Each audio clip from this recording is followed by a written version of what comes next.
तस्वीरें हम आपको दिखा रहे हैं। हरियाणा में दरअसल किसान बीजेपी विधायकों के घरों के बाहर और पंजाब में जिला मुख्यालयों के बाहर प्रदर्शन जो है वो कर रहे हैं। करनाल में किसान मुख्यमंत्री खट्टर के घर के घेराव की कोशिश किसानों की तरफ से की गई और किसानों ने बैरिकेड्स को हटाकर आगे बढ़ने का प्रयास यहां पर किया। इस दौरान किसानों पर पानी की बौछार भी की गई। अंबाला में भी किसानों ने प्रदर्शन किया है और प्रदर्शन को देखते हुए सुरक्षा के कड़े इंतजाम यहां पर किए गए हैं। गजाली हमारे साथ जुड़ गए हैं। गजाली, अलग अलग जगहों से हम तस्वीरें देख रहे हैं किसानों की और पुलिस के बीच जो आमने सामने यहाँ पर ये लोग आए हैं, क्या हाल है वहां पर? हरियाणा में अलग अलग जिलों में ही माहौल जो है तनावपूर्ण बना हुआ है, क्योंकि कल ही किसान यूनियन के जो नेता हैं, चाहे संयुक्त किसान मोर्चे के हों या राकेश टिकैत हों या हरियाणा के गुरनाम चढ़ूनी हो, उन लोगों ने एक कॉल दी हुई है कि केंद्र सरकार की तरफ से जो धान की फसल की खरीद को 10 दिन आगे बढ़ाया गया है, उसके विरोध में ये लोग प्रदर्शन कर रहे हैं। हरियाणा के अलग अलग जिलों में जहां जहां भाजपा और जननायक जनता पार्टी के विधायक या मंत्री हैं या सांसद हैं, उन सभी के घरों के बाहर किसान अपने ट्रॉली में या तो फसल लेकर आ रहे हैं या खुद वहां पर पुलिस की बैरिकेडिंग को तोड़कर उनके घरों के बाहर विरोध प्रदर्शन कर रहे हैं। सबसे ज्यादा स्थिति जो है करनाल में तनावपूर्ण है, क्योंकि करनाल में ही मुख्यमंत्री मनोहर लाल खट्टर का आवास है।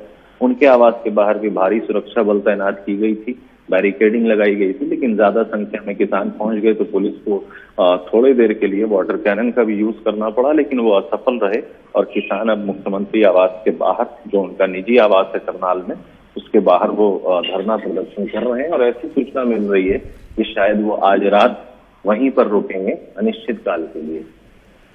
और ये धान खरीद को लेकर गजाली, सरकार का क्या रुख है? क्योंकि अब किसानों की तरफ से तो पहले भी कह दिया गया था कि वो इस पर कुछ फैसला लें, जल्दी इसकी खरीद की जाए, और अब यहाँ पर प्रदर्शन भी इसको देखने को मिल रहा है, तो सरकार इसको कैसे देख रही है? देखिए, इसका एक पूरा बैकग्राउंड है कि फिलहाल तो जो मसला ये है कि हर साल धान की खरीद जो होती है वो 1 अक्टूबर से होती है, लेकिन पिछले कुछ दिनों में इस इलाके में बारिश हुई थी तो सरकार ने ये कहा कि धान की फसल में नमी बढ़ गई होगी, इसलिए किसानों की धान की फसल की खरीद हम 11 तारीख से करेंगे ताकि अगले कुछ दिन तक वो धान की नमी कम हो जाए। लेकिन उसका दूसरा साइड ये है कि किसानों के पास कोई स्टोरेज की जगह होती नहीं है, हर किसान, छोटे किसान या बड़े किसान के पास, और आपके धान और अगली फसल गेहूं की फसल को उगाने के बीच का टाइम बहुत कम होता है। ऐसे में कई किसानों की फसल वो पककर तैयार हो चुकी है खेत में और मौसम भी बारिश का बना हुआ है, तो ऐसे में अगर वो फसल काटते हैं तो धान की खरीद होती नहीं है, नहीं काटते हैं तो खड़ी फसल जो है बारिश में खराब होने के भी चांसेस हैं। तो कहीं ना कहीं सरकार और किसानों के बीच जो एक ट्रस्ट डेफिसिट है, एक जो भरोसे की कमी दिख रही है जब से कृषि कानून के खिलाफ संघर्ष शुरू हुआ है, उसी की ये अगली कड़ी है कि सरकार चाहे साफ नियत से भी ये बात कहे कि आप ही के फायदे के लिए कर रहे हैं, लेकिन किसानों को ये लग रहा है कि कहीं ना कहीं सरकार फसल खरीद में आनाकानी कर रही है, जो कि नए कृषि कानून का एक डर बताया जा रहा है किसानों के बीच। और उसी की वजह है कि अब यहाँ पर नाराजगी देखने को मिल रही है। शुक्रिया गजाली आपका सब जानकारी के लिए। तो जैसे कि गजाली बता रहे थे, कई जगहों पर आज किसान जो है प्रदर्शन कर रहे हैं। कुछ तस्वीरें जो आई हैं वो हम आपको दिखा रहे हैं, स्क्रीन पर आप देख सकते हैं किस तरीके से पुलिस और किसानों का आमना सामना हुआ है।